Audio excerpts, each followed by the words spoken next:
मित्रों, आज डीएनए का आंदोलन एडिशन है। अब से अगले 50 मिनट तक आपके साथ हमारा संवाद उस छात्र आंदोलन पर आधारित होगा जिसे आज बड़ी सफलता मिली है। भारतीय संविधान के निर्माता डॉक्टर भीमराव अंबेडकर ने कहा है कि एक सफल लोकतंत्र के लिए केवल कानून काफी नहीं है, बल्कि सरकार में बैठे लोगों द्वारा जनमत और नैतिक मूल्यों का सम्मान करना सबसे जरूरी है।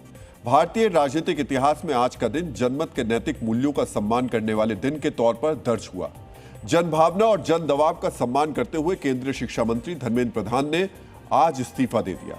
शिक्षा मंत्री के इस्तीफे के बाद 35 दिन से जंतर मंतर पर धरना दे रही सीजेपी यानी कॉकरोच जनता पार्टी ने अपना आंदोलन खत्म कर दिया और इस जीत का जश्न मनाया। मित्रों, सीजेपी समेत छात्र आंदोलन की यह बड़ी विजय है। सोचिए, सिर्फ 70 दिन की एक गैर राजनीतिक पार्टी ने सिर्फ 35 दिन के आंदोलन में वो कर दिखाया जो पिछले एक दशक में कोई राजनीतिक पार्टी नहीं कर पाई। अपने विश्लेषण में हम जानने की कोशिश करेंगे कि सीजेपी ने कैसे देश की राजनीति को सोचने पर मजबूर कर दिया है। आज आपको पता चलेगा धर्मेंद्र प्रधान का इस्तीफा कब और कैसे तय हुआ। आज आप जानेंगे तीसरे और निर्णायक दौर की बैठक के बाद सीजेपी और सरकार एक साथ देश के सामने क्यों आए। आज हम आपको देश के उन 5 राष्ट्रीय आंदोलनों के बारे में भी बताएंगे जो सबसे कम समय में परिणाम लेकर आए। लेकिन सबसे पहले आपको बताते हैं छात्र आंदोलन पर आज के बड़े अपडेट्स क्या हैं। सबसे पहली और बड़ी बात यह कि शिक्षा मंत्री धर्मेंद्र प्रधान ने अपना इस्तीफा देकर पीएम मोदी को सौंप दिया। पेपर लीक के खिलाफ आंदोलन कर रहे छात्रों की सबसे बड़ी मांग यही थी कि शिक्षा मंत्री इस्तीफा दें। आज शिक्षा मंत्री ने इस्तीफा दे दिया और उनकी जगह प्रहलाद जोशी को शिक्षा मंत्रालय का प्रभार मिला है। दूसरी बड़ी बात यह कि आज सरकार और सीजेपी के बीच तीसरे राउंड की बैठक हुई। दिल्ली में हुई बैठक में सरकार ने सीजेपी की तीनों मांगे मान ली। बैठक से पहले ही शिक्षा मंत्री धर्मेंद्र प्रधान का इस्तीफा हो चुका था। उसके बाद बाकी 2 मांग भी मान ली गई। आगे हम आपको विस्तार से इन दोनों मांगों के बारे में बताएंगे। कॉकरोच जनता पार्टी के एजेंडे में छात्रों और नौजवानों से जुड़ी सिर्फ 3 मांगे थी। तीनों मांगे मान लेने के बाद प्रेस कॉन्फ्रेंस कर सीजेपी के नेताओं ने आंदोलन वापस लेने का ऐलान किया। आंदोलन वापस लेने के ऐलान के बाद प्रदर्शनकारी जंतर मंतर से लौटने लगे। शिक्षा मंत्री के इस्तीफे के बाद सीजेपी के प्रमुख अभिजीत दीपके ने जंतर मंतर पर जश्न मनाया। शिक्षा मंत्री के इस्तीफे को अपनी जीत बताते हुए कहा, झुकती है दुनिया, झुकाने वाला चाहिए। मित्रों, शिक्षा मंत्री धर्मेंद्र प्रधान के इस्तीफे पर चर्चा से पहले आपको एक और बड़ा अपडेट दे देते हैं। सरकार पेपर लीक विरोधी बिल को सोमवार यानी 27 जुलाई को संसद में पेश करेगी। केंद्रीय मंत्री डॉक्टर जितेंद्र सिंह लोकसभा में यह बिल पेश करेंगे। 24 घंटे पहले डीएनए के एडिशन में हमने आपको बताया था कि सरकार यह बिल सोमवार को संसद में पेश कर सकती है। मित्रों, इस बिल में 2024 के लीक विरोधी कानून में सख्त प्रावधान जोड़े गए हैं। सबसे पहले आप बात कर लेते हैं आज की सबसे बड़ी डेवलपमेंट की। शिक्षा मंत्री धर्मेंद्र प्रधान ने आज इस्तीफा दे दिया। आज दोपहर 2:18 पर धर्मेंद्र प्रधान ने अपने सोशल मीडिया हैंडल पर 2 पन्नों की एक चिट्ठी शेयर की। इस चिट्ठी में उन्होंने अपने इस्तीफे का ऐलान किया। सबसे पहले आपको न्यूज वॉल पर दिखाते हैं कि धर्मेंद्र प्रधान ने अपने इस्तीफे में क्या लिखा है। शिक्षा मंत्री ने अपने 2 पन्नों के इस्तीफे में कुछ बड़ी बातें भी कही। पहले यह कि अब जो उन्होंने लिखा, जंतर मंतर पर और देश में जो स्थिति बनी है, इस स्थिति का राष्ट्र विरोधी ताकतें लाभ ना उठाएं। देश की एकता बनी रहे। भारत के एक भी विद्यार्थी का भविष्य कानूनी पेचीदगियों में ना उलझे। हमारे बच्चे अपना समय पढ़ाई में लगाएं, करियर बनाने पर फोकस करें। इसी बात पर विचार करते हुए मैंने अपना त्यागपत्र माननीय प्रधानमंत्री जी को भेज दिया है। ये हम उस प्रमुख अंश को आपको दिखा रहे हैं जो चिट्ठी उन्होंने 2 पन्नों की पूरी लिखी थी। पहले यह कि अब नीट परीक्षा को अब जो दिखाया जा रहा है उसमें कंप्यूटर बेस्ड टेस्ट के तौर पर कराया जाएगा। और दूसरी बड़ी बात यह कि लड़ाई मेरे लिए व्यक्तिगत प्रतिष्ठा का विषय नहीं है, यह उन्होंने लिखा। इस चिट्ठी की तीसरी बड़ी बात यह है कि युवा शक्ति को भ्रम के कुचक्र में फंसने नहीं देंगे। इन शब्दों के साथ प्रधान ने शिक्षा मंत्रालय छोड़ दिया। धर्मेंद्र प्रधान के इस्तीफे पर सबसे पहला रिएक्शन कॉकरोच जनता पार्टी के प्रमुख अभिजीत दीपके की ओर से आया। उन्होंने क्या कहा, सुनिए।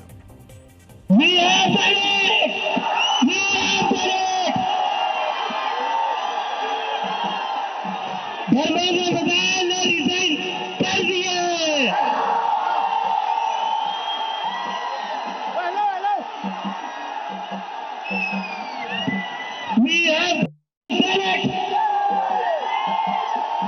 क्या कहते थे ये? क्या कहते थे? इस सरकार में इस्तीफे नहीं होते। क्या कहते थे? इस सरकार में इस्तीफे नहीं होते। हम कहना चाहते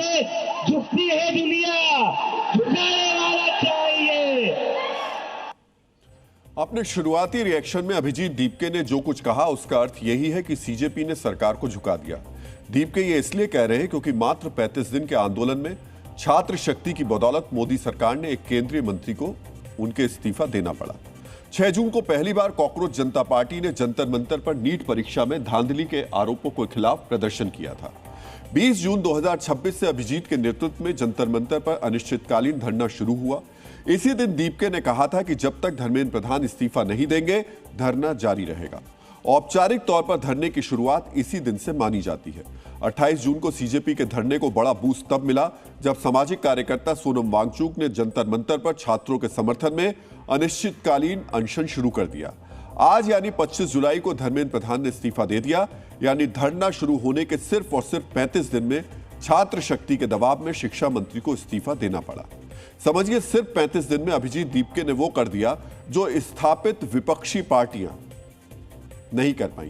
कांग्रेस, समाजवादी पार्टी, आम आदमी पार्टी जैसी पार्टियों के पास मजबूत कैडर है। ये पार्टियां सत्ता में रही हैं, इनका संगठन मजबूत है, लेकिन ये पार्टियां सरकार पर वैसा दबाव नहीं बना पाई जो कॉकरोच जनता पार्टी ने बनाया। मित्रों, धर्मेंद्र प्रधान के इस्तीफे के बाद आज जंतर मंतर से देश भर में कैसे कॉकरोच जनता पार्टी के समर्थकों ने जश्न मनाया, इसकी तस्वीर भी आपको जरूर देखनी चाहिए। कंफर्म है, कंफर्म है।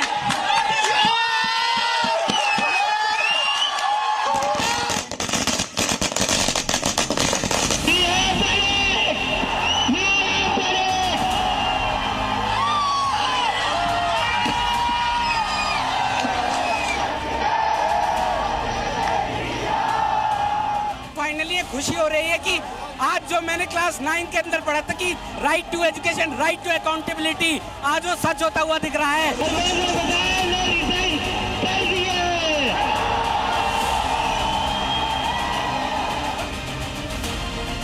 छात्र जितने भी स्टूडेंट्स हैं उनकी बहुत बड़ी जीत है और हम लोग उम्मीद करते हैं कि सरकार पूर्ण रूप से आने वाले समय में शिक्षा के लिए और अच्छा से काम करेगी। पेपर लीक है उनको रोकेगी।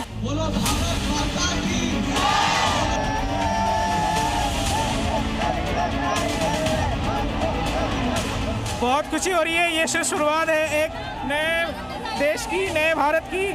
इनको पता चल रहा है कि युवा अब बहुत आगे बढ़ चुके हैं, ये अब चुप नहीं रहेंगे।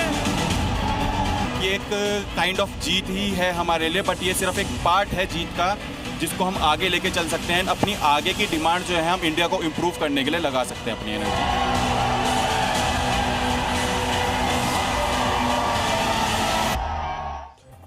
शिक्षा मंत्री धर्मेंद्र प्रधान के इस्तीफे के बाद आज दिल्ली में सीजेपी और केंद्र सरकार के बीच तीसरे राउंड की बैठक हुई। दिल्ली के कॉन्स्टिट्यूशन क्लब में बैठक करीब शाम 4:10 पर शुरू हुई। इस मुलाकात से पहले ही शिक्षा मंत्री ने इस्तीफा दे दिया था। सीजेपी की बाकी 2 मांगों पर एक दिन पहले की सरकारी पक्ष की तरफ से सैद्धांतिक सहमति जता दी गई थी। इसलिए बैठक के बाद केंद्रीय मंत्री जेपी नड्डा और डॉक्टर जितेंद्र सिंह के साथ सीजेपी के प्रवक्ता सौरभ दास और आशुतोष रांका प्रेस कॉन्फ्रेंस में पहुंचे। यह पहली बार था जब चारों नेता एक साथ प्रेस कॉन्फ्रेंस करने पहुंचे थे। पहले सुनिए बैठक के बाद सीजेपी के नेताओं ने क्या कहा। देखिए, हम लोग पहले से ही कॉन्फिडेंट थे कि ये जो आंदोलन है ये युवाओं का आंदोलन है, जो इस देश का फ्यूचर है उनका आंदोलन है। एंड कोई भी ताकत हो वो देश के फ्यूचर के सामने अड़ी नहीं रह सकती। हमारे जो डिमांड थे कोई रेवोल्यूशनरी, कोई रेडिकल डिमांड नहीं थे। बहुत खुशी है कि इस देश के युवा ने सच्चाई देखी, इस देश के युवा ने हमारा इंटेंट देखा और जिस मुद्दे के लिए हम लोग लड़ रहे थे उस मुद्दे से सभी लोग रेजोनेट किए और बहुत पीसफुली 37 दिन से हम लोग जंतर मंतर पर मौजूद रहे। सब कुछ बहुत पीसफुली हुआ और हमें बहुत खुशी है कि अब हम लोग जब विड्रॉ करेंगे तो वो भी बहुत पीसफुली होगा। डीएनए मित्रों, मीडिया के सामने चारों प्रतिनिधि एक साथ भले ही पहली बार सामने आए हों, लेकिन इससे पहले 3 बार जेपी नड्डा के साथ सीजेपी के दोनों प्रवक्ताओं की मुलाकात हो चुकी है। आपको इन तीनों तस्वीरों को एक साथ देखना चाहिए ताकि आप समझ सके कि जैसे जैसे तारीख बढ़ी वैसे वैसे बॉडी लैंग्वेज जो थी वो कैसे बदलती गई। पहली मुलाकात 20 जुलाई को केंद्रीय मंत्री जेपी नड्डा के आवास पर हुई थी। ये मुलाकात उस वक्त हुई थी जब सीजेपी के संसद मार्च में पथराव और लाठीचार्ज हुआ था। उस दिन जेपी नड्डा, सौरभ दास और आशुतोष रांका तीनों के चेहरे पर तनाव था। दूसरी मुलाकात कल कॉन्स्टिट्यूशन क्लब में हुई। कल जेपी नड्डा के साथ केंद्रीय मंत्री जितेंद्र सिंह भी मौजूद थे। इस मुलाकात में जेपी नड्डा और जितेंद्र सिंह के चेहरे पर मुस्कान दिख रही थी, लेकिन सीजेपी के दोनों प्रवक्ता गंभीर दिखाई दे रहे थे। लेकिन आज की मुलाकात पर जो वीडियो सामने आया उसमें जेपी नड्डा गंभीर दिखाई दे रहे हैं और सीजेपी के प्रवक्ता आश्वस्त दिखाई दे रहे हैं। मांगे पूरी हो जाने के बाद दोनों के चेहरे पर मंद मुस्कान है। मित्रों, इसी मुलाकात के बाद बीजेपी और सीजेपी की ज्वाइंट प्रेस कॉन्फ्रेंस हुई। इस प्रेस कॉन्फ्रेंस में जेपी नड्डा ने बताया कि आंदोलनकारियों की मांगे मान ली गई। जो इनका एक 4 पॉइंट्स था, उसका लबोलबाब ये था कि कोई भी एक्शन FIR न हो, और अगर है तो वो विड्रॉ हो, वो चाहे दिल्ली पुलिस के द्वारा हुआ हो, चाहे वो बीजेपी रूल स्टेट्स में कहीं हुआ हो, तो वो FIR की कॉपी भी इनको हम देंगे और उसको विड्रॉ करने की बात कोई भी एक्शन नहीं होगा। इस बात को सरकार ने स्वीकारा है। हमारी भी सहानुभूति है, जान किसी बच्चे की जाए और उसके प्रति हम भी सहानुभूति रखते हैं, और सरकार, प्रधानमंत्री मोदी जी अत्यंत सहानुभूति के साथ हम सब लोगों ने कहा है कि honourable compensation according to the rules and regulations, whatever maximum will be possible, that will be given to them. मित्रों, इस आंदोलन पर सरकार का पक्ष आपने सुन लिया, सीजेपी के संस्थापक और प्रवक्ताओं की बात आपने सुन ली, लेकिन इस आंदोलन को सफल बनाने में बड़ा योगदान सोनम वांगचुक ने भी दिया। उन्होंने सबसे ज्यादा लगातार 26 दिनों तक अनशन किया। वो इस आंदोलन के सबसे बड़े चेहरे रहे। उनके आह्वान पर युवा जंतर मंतर पर जुटे थे। ऐसे में इस आंदोलन के सफल होने के बाद उनकी प्रतिक्रिया भी आपको सुननी चाहिए। एक लोकतंत्र की जीत है जो आज हमने देखा, और इसे ऐसा ही आगे भी हम सुरक्षित रखें लोकतंत्र को भारत में। और देश की युवा पीढ़ी को मैं बधाई देना चाहता हूं। डीएनए मित्रों, सोनम वांगचुक का अनशन एक दिन पहले ही खत्म हो चुका है। आज शिक्षा मंत्री के इस्तीफे और बाकी 2 मांगे माने जाने के बाद कॉकरोच जनता पार्टी ने भी अपना आंदोलन खत्म कर दिया। प्रदर्शनकारियों को वापस जाने को कह दिया। अभिजीत दीपके ने भी शाम 4:30 बजे सोशल मीडिया पर पोस्ट कर कहा कि वो कुछ देर के लिए झपकी लेने जा रहे हैं, थोड़ी देर बाद मिलेंगे। नेता झपकी लेने चले गए और उनके समर्थक कई घंटों तक जंतर मंतर पर अपने आंदोलन का जश्न मनाते रहे। मित्रों, सिर्फ 35 दिन का अनिश्चितकालीन धरना और मंत्री का इस्तीफा, ये एक ऐसी पार्टी के लिए बड़ी कामयाबी है जो जमीन पर अब तक अपना संगठन भी नहीं बना पाई है।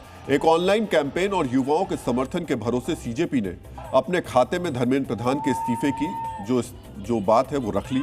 मित्रों, आगे के विश्लेषण में हम आपको बताएंगे कि कॉकरोच जनता पार्टी की इस कामयाबी पर दूसरे विपक्षी दलों की क्या प्रतिक्रिया है। लेकिन पहले आपको एक बार फिर याद दिला देते हैं कि छात्र शक्ति को एकजुट करने वाला यह आंदोलन शुरू कैसे हुआ।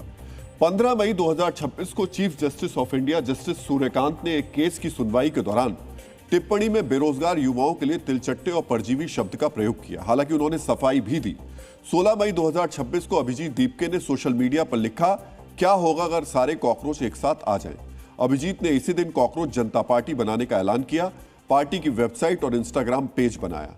पार्टी के ऐलान के बाद सोशल मीडिया पर इसके लिए समर्थकों की बाढ़ आ गई। पहले 78 घंटे में सीजेपी से 30 लाख से ज्यादा लोग ऑनलाइन जुड़ गए। 5 दिन में यह संख्या बढ़कर करीब 1 करोड़ 20 लाख तक पहुंच गई। सीजेपी ने ऑनलाइन प्लेटफॉर्म पर बीजेपी और कांग्रेस को पीछे छोड़ दिया। पहले दिन से कॉकरोच जनता पार्टी का फोकस बिल्कुल क्लियर था। पार्टी ने युवाओं से जुड़े मुद्दे को अपना एजेंडा बनाया, पेपर लीक और बेरोजगारी जैसे मुद्दे से लोगों को जोड़ा, सोनम वांगचुक जैसे समाज सेवी को अपने मंच पर लेकर आए।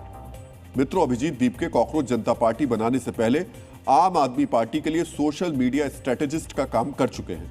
उन्हें सोशल मीडिया की ताकत का अंदाजा है और 35 दिन में उन्होंने सोशल मीडिया की मदद से वो कर दिया जो देश का स्थापित विपक्ष नहीं कर पाया। अभिजीत दीपके और सीजेपी की आगे की दिशा क्या होगी, हम विस्तार से उसका भी विश्लेषण करेंगे। लेकिन यहां आपको हम अभिजीत के माता पिता का बयान जरूर सुनाना चाहेंगे। सुनिए बेटी की उपलब्धि पर उनके माता पिता क्या कह रहे हैं। लोकशाही जिंदाबाद जिंदाबाद जिंदाबाद, लोकशाही जिंदाबाद जिंदाबाद जिंदाबाद।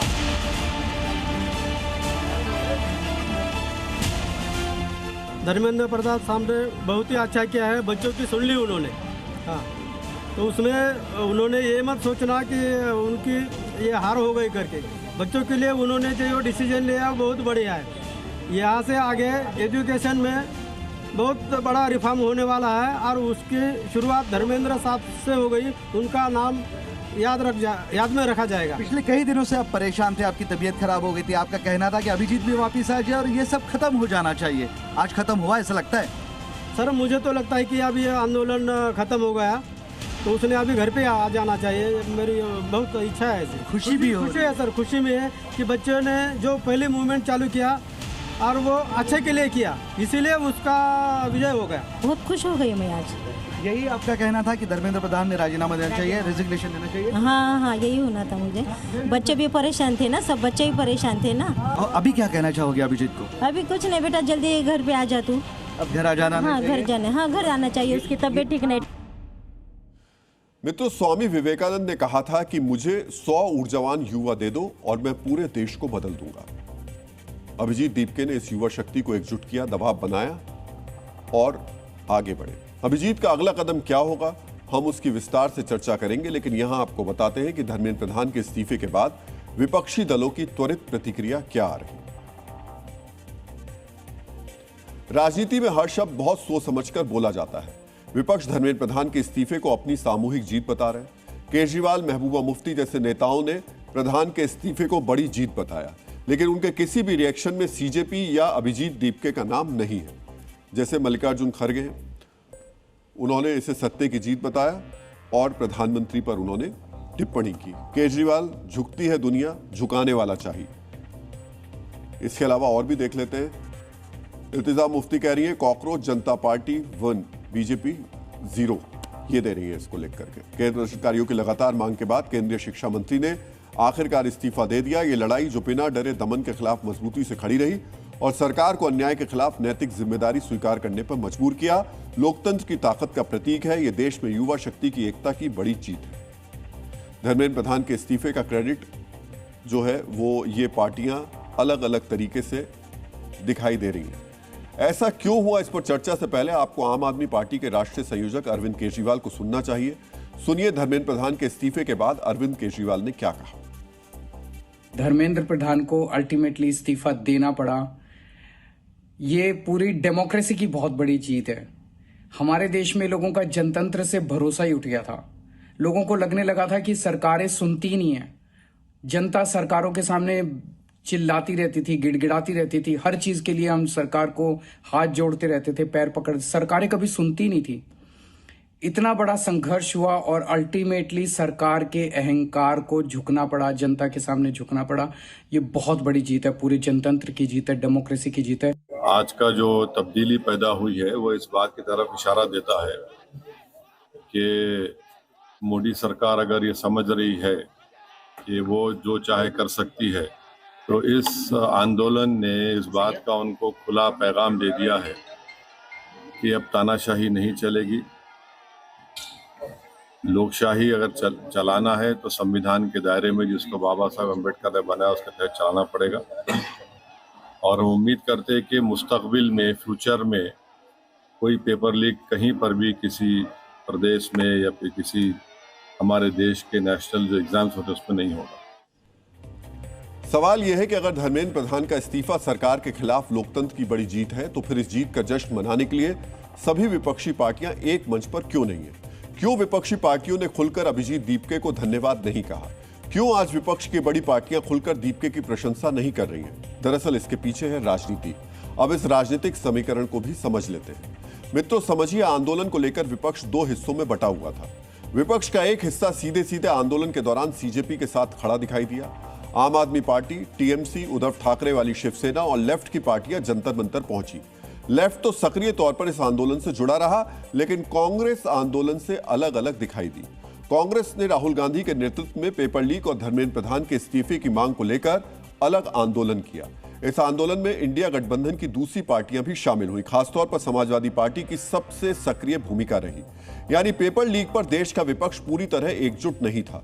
आप सबसे पहले धर्मेंद्र प्रधान के इस्तीफे के बाद राहुल गांधी का बयान सुनिए। राहुल के एक एक शब्द को बहुत गौर से सुनिएगा। सबसे पहले ये जो हमारे स्टूडेंट्स हैं, इनकी विक्ट्री है, इनकी जीत है। बट अब कॉन्क्रीट स्टेप्स एजुकेशन सिस्टम को बदलने की सरकार को लेने पड़ेंगे। मुझे नहीं लगता है कि ये ले सकते हैं, बट देखते हैं। हमारा प्रोग्राम जो स्टूडेंट्स का प्रोग्राम है वो चलेगा, क्योंकि हमारी इश्यूज़ लॉन्ग स्टैंडिंग इश्यूज़ हैं और हमारा तो नहीं रुकेगा। हम इश्यूज रेज कर रहे हैं और उसको हम करते जाएंगे। मित्रों, विपक्ष अपनी अपनी सियासी सुविधा के मुताबिक शिक्षा मंत्री के इस्तीफे पर अपना रुख तय कर रहा है। ये विपक्षी नेताओं की अपनी पॉलिटिक्स है, हम इस पर कुछ नहीं कहेंगे। लेकिन यहां एक सवाल यह है कि आखिर धर्मेंद्र प्रधान ने इस्तीफा क्यों दिया, इसे बहुत ध्यान से समझने की जरूरत है। 35 दिन तक छात्रों के आंदोलन से सरकार समझ गई कि देश का युवा पेपर लीक पर बहुत नाराज है। सरकार युवाओं को यह दिखाना और बताना चाहती थी कि हम यूथ की आवाज सुनते हैं। विपक्ष इस मुद्दे पर संसद से सड़क तक आंदोलन कर रहा था। विपक्षी पार्टियां संसद में हंगामा कर रही थी। सरकार चाहती है कि संसद में काम हो। सरकार ने लीक प्रूफ परीक्षा सिस्टम बनाने की प्रक्रिया एनटीए अधिकारियों को हटाकर शुरू कर दी। बावजूद इसके आंदोलनकारी डटे हुए थे। इससे युवाओं के भविष्य पर गंभीर सवाल उठ रहे थे, इसलिए शिक्षा मंत्री ने इस्तीफा दे दिया। मित्रों, तीनों मांगे माने जाने के बाद अब नौजवान जंतर मंतर से लौटने लगे हैं। आंदोलन का शांतिपूर्ण समापन यह बताता है कि भारत सच्चे अर्थों में एक लोकतांत्रिक देश है। इस मजबूत लोकतंत्र में सरकार आम लोगों की जायज मांगे सुनती है। मित्रों, जिस पार्टी का गठन इंटरनेट पर हुआ, जिसे शुरुआत में एक मजाक की तरह लिया गया, आज कुछ महीने पुरानी उस पार्टी ने बगैर किसी बड़े चेहरे के सरकार के कद्दावर मंत्री को इस्तीफा देने के लिए एक तरीके से मजबूर किया। अब सवाल है, इस आंदोलन के बाद कॉकरोच जनता पार्टी क्या करेगी? जंतर मंतर पर अपने पहले ही मैच में रिकॉर्ड तोड़ने वाली सीजेपी ने आगे क्या योजना बनाई है? अब हम कॉकरोच जनता पार्टी के भविष्य की योजनाओं का विश्लेषण करेंगे, जिसके संकेत आज सीजेपी नेताओं के बयानों से मिल रहे हैं। आज आपको जानना चाहिए, क्या अन्ना के आंदोलन से निकली आम आदमी पार्टी की तरह जंतर मंतर से निकली सीजेपी भी एक राजनीतिक ताकत बनेगी, या एक सामाजिक आंदोलन बनकर जेनजी से जुड़े मुद्दे उठाती रहेगी? आज सीजेपी के नेता अभिजीत दीपके ने कहा, अभी पहला विकेट गिरा है, तो क्या सीजेपी किसी और मुद्दे के साथ फिर से सामने आ सकती है? मित्रों, इसके अलावा आज आपको यह भी समझना चाहिए सीजेपी के उभार को देश की दूसरी राजनीतिक पार्टियां कैसे देख रही हैं, और जो छात्र कॉकरोच जनता पार्टी के साथ जुड़े वो देश में सीजेपी की क्या भूमिका देख रहे हैं।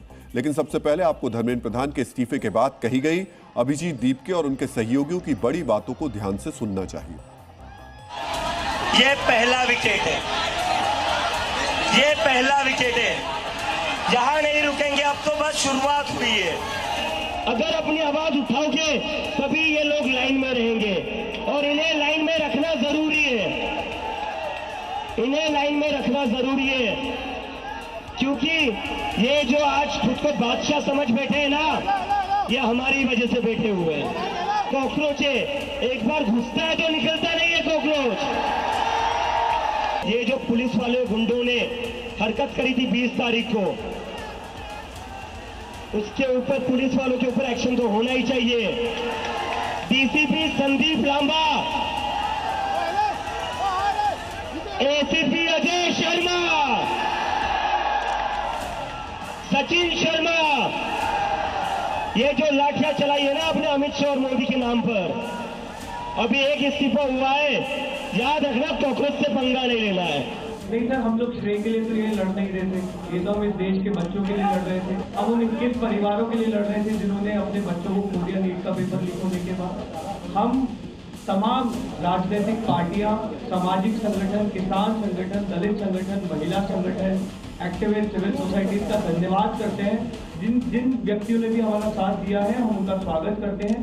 पिछले 12 साल से ये हो नहीं रहा था, और हमें खुशी है कि कहीं ना कहीं कॉकरोच जनता पार्टी का एक बहुत बड़ा रोल रहा है इस देश के युवाओं को जगाने में, और इस देश की जो पूरी पॉलिसी और पॉलिटी है उसको जगाने में। मित्रों, कॉकरोच जनता पार्टी के फाउंडर अभिजीत दीपके अपनी इस जीत के बाद आत्मविश्वास से भरे दिख रहे हैं। दीपके कह रहे हैं कि अभी पहला विकेट गिरा है, अभी तो बस शुरुआत हुई है। यह बयान संकेत दे रहा है कॉकरोच जनता पार्टी जंतर मंतर के बाद कुछ और मुद्दे उठाकर अपनी प्रासंगिकता बनाए रखने की कोशिश करेगी। आज कॉकरोच जनता पार्टी के प्रवक्ता सौरभ दास और आशुतोष रांका ने कहा, इस आंदोलन ने वो कर दिखाया है जो पिछले 12 साल से देश में नहीं हो रहा था। पिछले 12 साल में तमाम राजनीतिक पार्टियों ने कई मुद्दों पर आंदोलन किए, और ये बात वो एक तरीके से बताने और जताने की कोशिश कर रहे थे। लेकिन क्या कॉकरोच जनता पार्टी, अगर हम इस पर बात करें, ये जो इन्होंने करके दिखाया, इसके बाद आम आदमी पार्टी की तरह एक राजनीतिक पार्टी में बदल सकती है? आज सीजेपी से यह सवाल पूछा गया, इसका जवाब आपको भी बहुत ध्यान से सुनना चाहिए। हम लोग की जो शुरुआत हुई थी वो इस देश में अकाउंटेबिलिटी लाने के लिए हुई थी। उसका एक स्क्यू जो हुआ, जो सारा फोकस गया, वो गया नीट के पेपर लीक पे, क्योंकि जब ये मूवमेंट स्टार्ट हुआ उसके जस्ट अराउंड नीट का पेपर लीक हुआ था, और फिर जो युवाओं का मुद्दा था वो आकर टिका शिक्षा व्यवस्था पर। शिक्षा व्यवस्था में भी एक बहुत सिंगल फोकस पॉइंट आया धर्मेंद्र प्रधान जी के इस्तीफे पर। तो हम ये बताने की कोशिश कर रहे हैं कि एक प्लेटफॉर्म, हम ऐसा प्लेटफॉर्म बनाना चाहते हैं जो सिस्टम को जवाबदेह बनाए, और जहां जेन्युइनली इस देश का युवा कंफर्टेबल फील करे अपनी आवाज रखने में। अब ये प्लेटफॉर्म क्या शेप और फॉर्म लेता है आगे जाकर, ये मुझे लगता है वक्त बताएगा। मित्रों, क्या कॉकरोच जनता पार्टी भी एक राजनीतिक पार्टी बनेगी, चुनाव लड़ेगी? इस सवाल के जवाब में आज सीजेपी प्रवक्ता ने 3 बड़ी बातें कही। आज हमने आपके लिए उनके मायनों को भी डिकोड किया है। सीजेपी ने बताया किस तरह नए प्लेटफॉर्म के ऐलान के बाद नीट पेपर लीक को उन्होंने बड़ा मुद्दा बनाया। आपको याद होगा, एनटीए ने 12 मई को परीक्षा रद्द की और 16 मई को सीजेपी का शुरुआती पोस्ट आया। इसका मतलब असरदार मुद्दों की पहचान करने में सीजेपी सक्षम है। सीजेपी प्रवक्ता ने दूसरी बड़ी बात कही, वो एक ऐसा प्लेटफॉर्म बनाना चाहते हैं जो सिस्टम को जवाबदेह बनाए। इसका मतलब सीजेपी आगे भी सरकार से जवाब मांगने वाले आंदोलन कर सकती है। तीसरी बात, सीजेपी की भूमिका क्या रहेगी, इसका जवाब भविष्य में मिलेगा। यानी सीजेपी ने राजनीतिक पार्टी बनाने के विकल्प को खुला रखा है, इससे इनकार नहीं किया जा सकता। इससे पहले अन्ना आंदोलन से निकली आम आदमी पार्टी के नेताओं ने पहले राजनीतिक पार्टी नहीं बनाने की बात कही थी, लेकिन बाद में राजनीतिक पार्टी बना ली, जिसके लिए उनकी आलोचनाओं का उनको सामना भी करना पड़ा। लेकिन कॉकरोच जनता पार्टी ने अपने विकल्प खुले रखे हैं ताकि भविष्य में अगर यह आंदोलन किसी राजनीतिक पार्टी में बदलता है तो आम आदमी पार्टी की तरह उसे आलोचनाओं का सामना नहीं करना पड़े। सीजेपी की लीडरशिप की आम आदमी पार्टी से नजदीकियां रही हैं। खुद अभिजीत दीपके आम आदमी पार्टी का हिस्सा रह चुके हैं। अरविंद केजरीवाल समेत आपके दूसरे नेताओं ने भी इस आंदोलन का नैतिक समर्थन किया था। ऐसे में कॉकरोच जनता पार्टी आम आदमी पार्टी की गलतियों से सीख ले सकती है।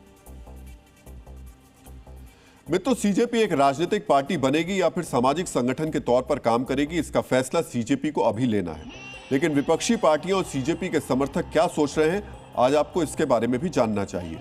सीजेपी के आंदोलन को विपक्षी पार्टियों ने भी मजबूत समर्थन दिया। सभी बड़े राजनीतिक दलों के नेता कॉकरोच जनता पार्टी के मंच पर पहुंचे थे।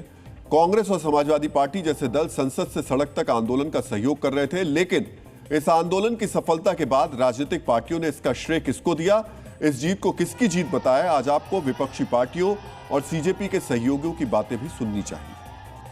सबसे पहले ये जो हमारे स्टूडेंट्स हैं, इनकी विक्ट्री है, इनकी जीत है, जो हिंदुस्तान का फ्यूचर है। सारे के सारे स्टूडेंट्स को दिल से धन्यवाद करना चाहता हूं और मेरे साइड से जो भी उनको सपोर्ट चाहिए, जहां भी सपोर्ट चाहिए, मैं तैयार हूं। ये कामयाबी है उन तमाम नौजवानों की जद्दोजहद और उनकी कुर्बानी, और मैं उनको मुबारकबाद भी देता हूं। सीजेपी को लेकर आप लोग की कोई ओपिनियन है? आप लोग भी जाएंगे, कुछ सपोर्ट करेंगे? क्या आपको लगता है? पूरा देश लड़ रहा है, पूरा सामूहिक विपक्ष लड़ रहा है, अलग अलग संगठन लड़ रहे हैं। ये लड़ाई इस देश की लड़ाई है। पॉलिटिकल पार्टी बनने की तरफ भी सीजेपी बढ़ रही है। आप फिर से छोटी बातें कर रहे हैं। इस देश के नौजवान को न्याय दिलवाना है, उससे बड़ी और कोई बात नहीं हो सकती। आप सबको बहुत बहुत बहुत बधाई। हमारे देश के युवाओं को, जेनजी को बहुत बधाई। बहुत खुशी की बात है, आप लोगों का संघर्ष रंग लाया। धर्मेंद्र प्रधान को अल्टीमेटली इस्तीफा देना पड़ा। देश की युवा पीढ़ी को मैं बधाई देना चाहता हूं और धन्यवाद देना चाहता हूं सीजेपी के हमारे टीम और भाइयों और बहनों को, जिन्होंने ये मुद्दा उठाया सबसे पहले। मित्रों, सिर्फ सोनम वांगचुक ने इस पूरे मामले का श्रेय कॉकरोच जनता पार्टी को दिया, लेकिन ज्यादातर राजनीतिक पार्टियां इसे छात्रों की जीत बता रही हैं। किसी भी पार्टी ने सीधे सीजेपी को इसका श्रेय नहीं दिया। कांग्रेस के कुछ नेताओं ने इसका श्रेय राहुल गांधी को दिया। राहुल गांधी भी लगातार धर्मेंद्र प्रधान के इस्तीफे की मांग कर रहे थे। कुछ नेता सीजेपी को श्रेय का सवाल टालते हुए नजर आए। ये संकेत बता रहे हैं विपक्ष के लिए सीजेपी एक आंदोलन करने वाले संगठन के तौर पर ज्यादा फायदेमंद है। कॉकरोच जनता पार्टी से भी आंदोलन के श्रेय पर चल रही लड़ाई पर सवाल पूछा गया। इस सवाल पर सीजेपी के जवाब भी सुन लीजिए। जिसको क्रेडिट लेना ले लें। देश का युवा बहुत समझदार है। ये वही युवा है जिसको 2 महीने पहले तक लोग डाउट कर रहे थे कि ये लोग सड़क पर आकर शांतिपूर्वक अपनी बात नहीं रख सकते। तो आप उन पे भरोसा रखिए, वो बहुत समझदार है, किसने क्या क्या किया है, किसने क्या नहीं किया है और कौन अब क्या क्रेडिट लेने की कोशिश कर रहा है। बाकी हमें कोई क्रेडिट लेने की होड़ नहीं है। I think we have made our point. मित्रों, आज अपनी प्रेस कॉन्फ्रेंस में सीजेपी सीधे सीधे क्रेडिट की लड़ाई से बचती नजर आई। उसके नेताओं ने एक तरफ आंदोलन में सहयोग करने वाली राजनीतिक पार्टियों, सामाजिक संगठनों और छात्रों का शुक्रिया अदा किया। दूसरी तरफ यह भी कह दिया छात्रों को पता है किसने आंदोलन के लिए क्या किया। यानी कॉकरोच जनता पार्टी विपक्ष को भी सीधे आंदोलन का श्रेय नहीं देना चाहती। मित्रों, आज सीजेपी ने सरकार के साथ जो समझौता किया, जो शर्तें रखी, उसमें एक शर्त यह भी थी कि आंदोलन के दौरान दर्ज किए गए मुकदमे वापस होंगे और भविष्य में आंदोलन में शामिल किसी भी छात्र या सीजेपी नेताओं के खिलाफ मामले नहीं दर्ज किए जाएंगे। इसका संदेश साफ है, जो कैडर सीजेपी ने तैयार किया है वो उसे अपने साथ मजबूती से जोड़कर रखना चाहते हैं, क्योंकि सीजेपी आगे क्या करेगी, कितनी मजबूती से करेगी, ये सब कुछ इसी कैडर पर निर्भर करता है। जो लोग सीजेपी से डिजिटल प्लेटफॉर्म पर जुड़े हैं, जो सड़क पर कॉकरोच जनता पार्टी को सहयोग देने के लिए निकले, वो समर्थक सीजेपी से क्या चाहते हैं, आज हमने कॉकरोच जनता पार्टी के समर्थकों से भी बात की। ये राजनीतिक पार्टी बनाना, ये सब तो चीज़ें उद्देश्य होना ही नहीं चाहिए मेरे ख्याल से। अगर वो स्टूडेंट्स है, उस पार्टी में अगर स्टूडेंट्स है, वो जेनजीज अगर स्टूडेंट्स है, तो उनकी मानसिकता मेरे ख्याल से वो राजनीतिक पार्टी बनाने की नहीं होनी चाहिए। देखिए, सीजेपी कोई राजनीतिक पार्टी नहीं है, जैसा कि आपको पहले भी बता दिया। वो ना तो कोई पॉलिटिकली मुद्दा रखती है, तभी देश के बड़े बड़े लोगों ने उनको समर्थन भी दिया है। सीजेपी कोई राजनीतिक पार्टी नहीं है। मित्रों, कॉकरोच जनता पार्टी के कुछ समर्थक चाहते हैं सीजेपी एक राजनीतिक पार्टी बने, वहीं कई समर्थक मानते हैं सीजेपी को बिना राजनीति में उतरे ऐसे ही आंदोलन चलाने चाहिए। दूसरी तरफ सीजेपी के नेता भी कह चुके हैं वो एक ऐसा प्लेटफॉर्म तैयार करना चाहते हैं जहां पर युवा बेझिझक अपनी बात रख सके। जंतर मंतर पर जो छात्र आंदोलन के दौरान मौजूद रहे, उन्होंने सीजेपी को सफल होते देखा है, इसलिए उनको सीजेपी से उम्मीदें हैं। लेकिन एक राजनीतिक पार्टी बनाने का फैसला सीजेपी को बहुत सोच समझकर लेने वाला है। राजनीतिक पार्टी बनाने का फैसला क्यों इतना महत्वपूर्ण है, इसे समझने के लिए आपको देश में आंदोलनों से निकली पार्टियों के इतिहास के बारे में भी जानना चाहिए। जेपी आंदोलन से जनता पार्टी का गठन हुआ। इस पार्टी ने 1977 के लोकसभा चुनाव में इंदिरा गांधी को हराकर केंद्र में सरकार बनाई, लेकिन अंदरूनी मतभेदों के कारण कुछ ही वर्षों में टूट गई। बाद में इससे कई अन्य दल निकले जो आज अलग अलग राजनीति कर रहे हैं। झारखंड अलग राज्य आंदोलन से झारखंड मुक्ति मोर्चा उभरी। आंदोलन सफल होने के बाद वर्ष 2000 में झारखंड राज्य बना और जेएमएम आज भी राज्य की प्रमुख राजनीतिक पार्टी है, जो कई बार सरकार बना चुकी है। असम में अवैध घुसपैठ के विरोध से असम गण परिषद का जन्म हुआ। पार्टी ने 1985 में सरकार बनाई, लेकिन समय के साथ उसका जनाधार कमजोर होता गया और आज वो बीजेपी के सहयोगी क्षेत्रीय पार्टी के रूप में सक्रिय है। दलित बहुजन आंदोलन, जिसे कांशीराम ने आगे बढ़ाया, उससे बहुजन समाज पार्टी बनी। बीएसपी ने उत्तर प्रदेश में 4 बार सरकार बनाई और 2007 में पूर्ण बहुमत भी हासिल किया, लेकिन बाद के वर्षों में उसका जनाधार लगातार घटता गया और आज उसकी प्रभाव पहले की तुलना में काफी कम हो गया। तेलंगाना राज्य आंदोलन से तेलंगाना राष्ट्र समिति बनी, जिसका नाम बाद में भारत राष्ट्र समिति यानी बीआरएस रखा गया। आंदोलन की सफलता के बाद 2014 में तेलंगाना राज्य बना और पार्टी कई वर्षों तक सत्ता में रही, लेकिन 2023 के विधानसभा चुनाव में हार गई और राष्ट्रीय स्तर पर विस्तार की उसकी कोशिश भी सफल नहीं हो सकी। अन्ना आंदोलन में शामिल इंडिया अगेंस्ट करप्शन से आम आदमी पार्टी का गठन हुआ। पार्टी ने दिल्ली में 3 बार सरकार बनाई और पंजाब में भी सत्ता हासिल की, लेकिन राष्ट्रीय स्तर पर अपेक्षित विस्तार नहीं कर सकी और उसका प्रभाव मुख्य रूप से कुछ राज्यों तक ही सीमित है। मित्रों, अब चर्चा सीजेपी की हो रही है, जो एक ऑनलाइन सटायर प्लेटफॉर्म से सिर्फ 70 दिन में देश भर के युवाओं का बड़ा आंदोलन बन गया। इसके फाउंडर अभिजीत दीपके, जो कुछ दिन पहले तक अमेरिका में नौकरी तलाश कर रहे थे, आज आंदोलन का सबसे बड़ा चेहरा बन गए। जंतर मंतर आंदोलन के बाद सीजेपी देश में सक्रियता बढ़ाएगी, इसके संकेत भी सीजेपी नेताओं ने दिए। छात्र आंदोलन खत्म होने के बाद अब देश सोशल मीडिया पर प्रधानमंत्री नरेंद्र मोदी के वीडियो संदेश का इंतजार कर रहा है। इस विषय पर पीएम मोदी ने पहला वीडियो संदेश 23 जुलाई को रात 11:52 पर जारी किया था। उसके बाद दूसरा वीडियो 24 जुलाई की देर रात आया। इस पूरे आंदोलन के दौरान प्रधानमंत्री किस तरह सक्रिय थे और लगातार एक्शन ले रहे थे, ये भी आपको जानना चाहिए। आंदोलनकारियों की मांग पूरी करते हुए उन्होंने पेपर लीक के खिलाफ ताबड़तोड़ एक्शन भी लिए। शिक्षा मंत्री का इस्तीफा हो चुका है। पेपर लीक के खिलाफ जो विधेयक सोमवार को पेश होने वाला है, उसकी जानकारी पीएम मोदी पहले ही दे चुके हैं और अब सख्त कानून बनाने वाले हैं। इस बीच शिक्षा से जुड़ा कामकाज प्रभावित न हो, इसके लिए शिक्षा मंत्रालय की कमान अस्थायी तौर पर प्रहलाद जोशी को सौंप दी गई है, यानी नया शिक्षा मंत्री बना दिया गया, ताकि मंत्रालय का काम बिना किसी रुकावट के चलता रहे। कल ही मोदी सरकार ने एनटीए में बड़ी कार्रवाई करते हुए 47 अधिकारियों को हटाने का फैसला किया। जिन अधिकारियों की भूमिका संदिग्ध पाई जाएगी उनके खिलाफ कानूनी कार्रवाई भी होगी, इसका आश्वासन भी दिया गया। इसके बाद शिक्षा मंत्रालय में प्रशासनिक बदलाव किए गए और शिक्षा सचिव विनीत जोशी को बदला गया ताकि परीक्षा व्यवस्था में जवाबदेही और निगरानी मजबूत की जा सके। सरकार ने यह भी तय किया कि पेपर लीक मामलों की सुनवाई फास्ट ट्रैक कोर्ट में कराई जाएगी ताकि जांच और ट्रायल समयबद्ध तरीके से पूरा हो और दोषियों को जल्दी सजा मिल सके। यानी पिछले 48 घंटे में मोदी सरकार ने सिर्फ बयान नहीं दिए बल्कि छात्र हित में शिक्षा और कानून व्यवस्था को मजबूत बनाने के लिए जरूरी और बड़े कदम भी उठाए।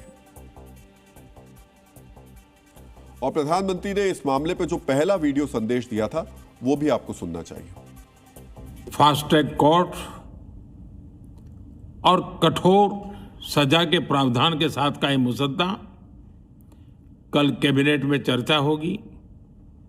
कैबिनेट के साथियों के सुझाव के बाद उसका अंतिम रूप दिया जाएगा और सोमवार से संसद का दूसरा सप्ताह शुरू हो रहा है, तब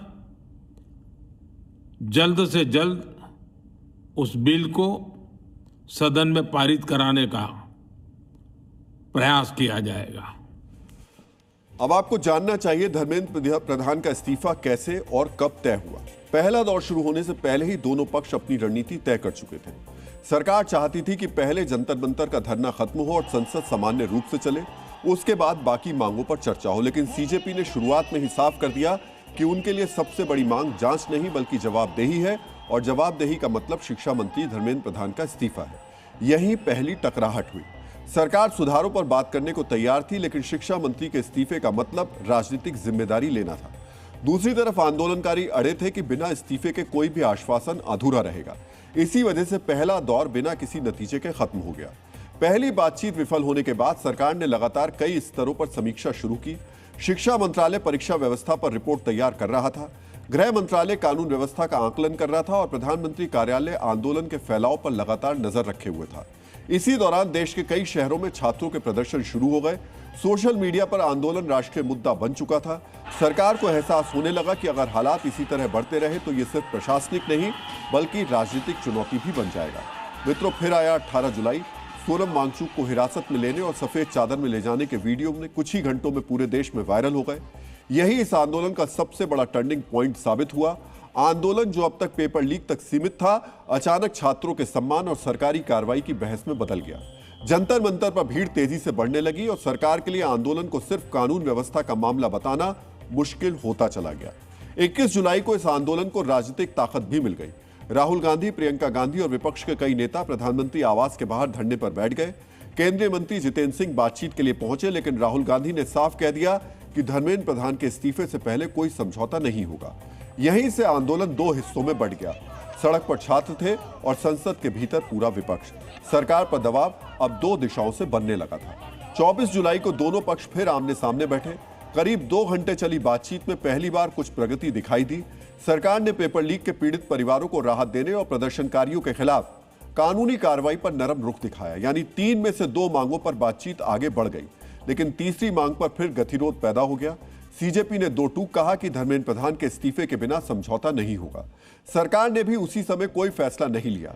बैठक खत्म हुई लेकिन समाधान फिर अधूरा रह गया। इस बीच प्रधानमंत्री के 2 वीडियो सामने आए। पहले वीडियो में उन्होंने परीक्षा व्यवस्था में सुधार, पेपर लीक के खिलाफ सख्त कानून, फास्ट ट्रैक कोर्ट और अगले दिन कैबिनेट में बड़े फैसले के संकेत दिए। यानी सरकार यह संदेश देना चाहती थी कि सुधार शुरू हो चुके हैं। अगले दिन दूसरे वीडियो में प्रधानमंत्री ने युवाओं के सुझाव और समर्थन के लिए धन्यवाद कहा। पहले वीडियो का फोकस फैसलों पर था, दूसरे का संवाद पर। लेकिन दोनों वीडियो के बीच जो चीज नहीं बदली वो थी आंदोलन की सबसे बड़ी मांग, धर्मेंद्र प्रधान का इस्तीफा। उधर सरकार के भीतर लगातार मंथन चल रहा था। संसद ठप थी, विपक्ष पीछे हटने को तैयार नहीं था। आंदोलन दिल्ली से बाहर निकल चुका था और अंतर्राष्ट्रीय स्तर पर भी इसकी चर्चा शुरू हो गई थी। ऐसे में सरकार के सामने सिर्फ कानून बनाने का सवाल नहीं था बल्कि यह भी तय करना था कि राजनीतिक नुकसान कैसे रोका जाए। यही वह दौर था जब बातचीत का तीसरा राउंड तय हुआ। 25 जुलाई यानी आज दोपहर 3:30 बजे तीसरे दौर की बातचीत होनी थी, लेकिन उससे पहले ही पूरा घटनाक्रम बदल गया। सुबह कैबिनेट की बैठक में पेपर लीक के खिलाफ सख्त कानून को मंजूरी मिली और उसी के साथ धर्मेंद्र प्रधान ने इस्तीफा सौंप दिया। यानी जिस मांग पर पहला दौर रुका था, जिस मांग पर दूसरे दौर की बातचीत अटक गई थी, उसी मांग को सरकार ने तीसरे दौर की बातचीत से पहले मान लिया। इसके बाद तीसरे दौर की बातचीत सिर्फ औपचारिकता बनकर रह गई और आंदोलन वापस लेने का जो ऐलान था वो कर दिया गया। धर्मेंद्र प्रधान के इस्तीफे के बाद आज गृहमंत्री अमित शाह खुद धर्मेंद्र प्रधान के घर गए। गृहमंत्री और धर्मेंद्र प्रधान के बीच करीब आधे घंटे तक बातचीत हुई। गृहमंत्री के साथ ही दिल्ली की मुख्यमंत्री रेखा गुप्ता ने भी धर्मेंद्र प्रधान को लेकर अपनी प्रतिक्रिया सामने रखी। रेखा गुप्ता ने सोशल मीडिया पोस्ट में लिखा, धर्मेंद्र प्रधान ने अपने सार्वजनिक जीवन में मिली हर जिम्मेदारी को पूरा किया है। भारत की नई शिक्षा नीति में धर्मेंद्र प्रधान का बड़ा योगदान रहा है। उनका इस्तीफा बताता है कि उन्होंने देश हित को हर चीज से ऊपर रखा है। रेखा गुप्ता की तरह केंद्रीय मंत्री किरण रिजिजू ने भी अपने सोशल मीडिया पोस्ट में लिखा, सच्चे नेतृत्व का मानदंड दशकों की समाज सेवा होती है। अपने पूरे कार्यकाल में धर्मेंद्र प्रधान छात्रों के कल्याण से जुड़ी नीतियों को आगे बढ़ाते रहे। बतौर शिक्षा मंत्री उनका काम सराहनीय रहा, ये उनके पोस्ट में लिखा हुआ था। सरकार के वरिष्ठ मंत्रियों और नेताओं ने भी धर्मेंद्र प्रधान का समर्थन करते हुए सोशल मीडिया पर पोस्ट किया। गृह मंत्री का धर्मेंद्र प्रधान के घर जाना और पार्टी के नेताओं की प्रतिक्रियाएं साफ संकेत देती है कि सरकार ने धर्मेंद्र प्रधान को बताया है कि उनके ऊपर से सरकार और पार्टी का भरोसा कम नहीं हुआ है। अब हम एक और ऐसे राजनीतिक पक्ष के अगले प्लान का विश्लेषण करने जा रहे हैं जो छात्रों के आंदोलन में सक्रिय रहा। यह राजनीतिक पक्ष है कांग्रेस पार्टी। कॉकरोच जनता पार्टी की तरह ही कांग्रेस ने भी धर्मेंद्र प्रधान के इस्तीफे को जीत करार दिया है। सबसे पहले आपको ये सुनना चाहिए कि इस कथित जीत को लेकर कांग्रेस के नेता क्या कह रहे हैं। आज वो दिन है जब हमारे देश की जनता जाग चुकी है। आज जनता उन लोगों से लड़ रही है जो उनकी आवाजों को दबा रहे थे। मुझे लगता है कि ये देश के नौजवानों की जीत है और मुझे उन पर गर्व है। इस्तीफा दिया नहीं, इस्तीफा छीन के लिया गया। इस देश ने उनसे इस्तीफा छीना है और इतिहास में ये पहली बार हुआ कि देश ने किसी मंत्री से इस्तीफा छीन के लिया है। पूरा देश लड़ रहा है, पूरा सामूहिक विपक्ष लड़ रहा है, अलग अलग संगठन लड़ रहे हैं। ये लड़ाई इस देश की लड़ाई है, एक एक नागरिक की लड़ाई है, एक एक हिंदुस्तानी की लड़ाई है। आज देश का किसान, युवा मिलकर इस तानाशाही का अंत कर रहे हैं। मैं युवाओं को बधाई देता हूं। मैं बधाई देता हूं संपूर्ण विपक्ष को। मैं बधाई देता हूं कांग्रेस पार्टी के नेतृत्व को जिसने एक दृढ़ कदम उठाया, और मैं बधाई देता हूं भारत देश को। अगर वो युवा भी नहीं है तो उनका युवा बेटा और बेटी अब सुरक्षित रहेंगे। और इस वक्त कॉकरोच जनता पार्टी के जो नेता हैं सौरभ दास, वो हमारे साथ सीधे जुड़ गए हैं। सौरभ, सबसे पहले तो ये जो जीत आपको मिली है, ये जो आंदोलन आपने लगातार चलाया और सबसे कम वक्त में यानी 35 दिन में ही आप जो चाहते थे वो पूरा हुआ। अभी बात श्रेय की चल रही है। इस पूरे जो हुआ 35 दिन में, उसका श्रेय आप किसको देंगे? देखिए, हम लोग श्रेयजीवी तो नहीं है। हम चाहते हैं कि जो युवाओं के साथ खड़ा रहा, भले ही वो हमारे मंच में हो या पूरे देश भर में कहीं भी हो, या कोई लोग जो अपना इंडिपेंडेंटली कुछ आंदोलन कर रहे हो, उन सबको ये श्रेय जाता है। क्योंकि हर युवा जो रोड पे उतरा, जिसने जवाब मांगा, जिसने जवाबदेही का सपोर्ट किया, उन सारे युवाओं को श्रेय जाता। तो असली श्रेय सिर्फ युवाओं को ही जाएगा। सौरभ, ये जो है इसको क्या आप हार और जीत के तौर पर देख रहे हैं? क्योंकि मैं अभिजीत दीपके के पिताजी की एक बात सुन रहा था, उन्होंने कहा कि इसे हार के तौर पर नहीं देखना चाहिए या जीत के तौर पर नहीं देखना चाहिए, इसे शिक्षा में सुधार के तौर पर देखना चाहिए। देखिए, डेफिनेटली हम लोग, हमारा कोई धर्मेंद्र प्रधान से कुछ जानी दुश्मनी तो है नहीं। हम लोग तो बस ये बोल रहे थे, एंड बहुत जायज डिमांड था, कि जो मिनिमम लेवल ऑफ अकाउंटेबिलिटी होना चाहिए, जवाबदेही होनी चाहिए, वो रिस्टोर हो हमारे लोकतंत्र में। 12 साल से ये अहंकारी सरकार जो बोल रही थी कि यहाँ हमारे सरकार में कोई इस्तीफे नहीं होते। बताइए, अगर आप गलत काम करते हो तो आप में इस्तीफे क्यों नहीं होंगे? तो वो सरकार को झुकना पड़ा युवा एकता के सामने। हम सब चाहते हैं कि यहाँ पे एजुकेशन सेक्टर में जो रिफॉर्म्स हो वो सबसे ज्यादा इंपॉर्टेंट है। लेकिन जो अकाउंटेबिलिटी होना चाहिए, जो कॉम्पिटेंट लोग बैठाने चाहिए ऐसे सिस्टम में, वो लोग भी बैठे। सौरभ, पिछले 48 घंटे में सरकार ने कुछ फैसले भी लिए, कुछ बड़े कदम भी उठाए, जैसे एनटीए में 47 अधिकारियों को बर्खास्त किया गया। इसके अलावा अब सोमवार को एक नया बिल भी लेकर आया जा रहा है जिसमें कि पेपर लीक को लेकर के कड़े प्रावधान रखे जा रहे हैं। इन सारी चीजों को किस तरीके से देख रहे हैं आप? युवाओं की जीत है। क्योंकि 35-36 दिन लग गए सरकार को जागने में। सरकार एकदम विफल हो गई थी ये सुनने के लिए कि युवा क्या चाहता है, कि एक गूंगी बहरी सरकार जग गई। आई थिंक ये बहुत बड़ा जीत है युवाओं का, युवा शक्ति का। एंड हमें आशा है कि ये सिर्फ कोई झांसा ना हो कि कुछ दिनों के लिए ये सब चले। हम चाहते हैं कि सिस्टमिक सुधार हो, फाउंडेशन लेवल पे सारे सुधार हो। हम लोगों ने भी कुछ 5 पॉइंट का डिमांड चार्टर सरकार को दिया है। उसमें से एक पॉइंट कि जो कानून है उसमें 3 साल से 10 साल का सजा हो, वो हो। सरकार ने ऑलरेडी स्वीकार कर लिया है, उन्होंने किया भी है वो कदम। आशा है कि हमारे साथ, जैसे उन्होंने ऑलरेडी गारंटी दिया है कि 1 महीने में मिलेंगे हमारे डेलीगेशन के साथ, सुझाव लेंगे, ऐसा ही एक बातचीत और वार्तालाप का सिलसिला चलते रहे, क्योंकि युवाओं के मुद्दे जो है वो युवा से बेटर कौन जाने। तो क्या कॉकरोच जनता पार्टी अब एक राजनीतिक पार्टी के तौर पर स्थापित होगी? देखिए, मुझे तो लगता है जितने बार ये क्वेश्चन पूछा जाता है, एक दिन ऐसा आएगा जब सारे मीडिया वाले एक प्रेस कॉन्फ्रेंस करेंगे एंड हमें एक पॉलिटिकल पार्टी डिक्लेयर कर देंगे, भले ही हम वो ना चाहे। अभी के टाइम पे हम लोगों का मंशा बहुत क्लियर है कि हम लोग एक ग्रास रूट लेवल पे एक मूवमेंट बन के रहे। हम चाहते हैं कि ग्रास रूट पे असली क्रांति हो, जवाबदेही का जो कल्चर है वो ग्रास रूट तक पहुंचे। युवाओं के जो मुद्दे हैं वो हम लोग सुनेंगे, देश भर जाएंगे, युवाओं से मिलेंगे एंड उनके हित में जो एक एजेंडा हो वो हम लोग सामने लाएंगे। सौरभ, लेकिन यहाँ एक बहुत महत्वपूर्ण बात है, ये देश लोकतांत्रिक व्यवस्था से चलता है। ये ठीक है कि आप लोगों ने एक आंदोलन किया और उसका नतीजा सामने आया, लेकिन हर मुद्दे पे तो आंदोलन नहीं हो सकता है। अगर आप व्यवस्थाओं में आना चाहते हैं तो उसके लिए, इसलिए मैंने आपसे पूछा, उस लोकतांत्रिक व्यवस्था में राजनीतिक दल बनाना ही एक जरिया हो सकता है। इसलिए 750-800 पॉलिटिकल पार्टीज है इस देश में। अगर युवाओं को रोड पे आना पड़ा, किसी को शौक नहीं है कि 35-36 दिन वो रोड पे बैठे रहे। मेरा तो बिल्कुल नहीं है, ना ही किसी युवा का है। बहुत काम है, बहुत प्रेशर है, फैमिली प्रेशर है, काम करना होता है, पैसे कमाने का एम होता है युवाओं का, स्पेशली जब महंगाई इतनी बढ़ चुकी है, अनएम्प्लॉयमेंट इतना बढ़ चुका है। लेकिन अगर युवा आ रहे हैं रोड पे इतने तादाद में, इसका मतलब ये कि वो 750-800 पॉलिटिकल पार्टीज क्या कर रही है। तो आपने सही बोला, हर चीज पे तो आंदोलन नहीं हो सकता है, लेकिन ये भी जायज बात है कि अगर आप बोल रहे हो लोकतांत्रिक तरीके से देश को चलना चाहिए, लोकतंत्र ये भी बोलता है कि सरकार की जवाबदेही तय होनी चाहिए। सरकार को अपने जो चुन के भेजे हैं लोगों ने, उन लोगों से भी वार्तालाप हमेशा करना चाहिए, उनके डिमांड्स को सुनना चाहिए। कि 35-36 दिन लग गए सरकार को सुनने में, वो बहुत बड़ी चूक हुई सरकार से। डे 1 में पूछ लेना चाहिए था कि युवा क्या चाहता है।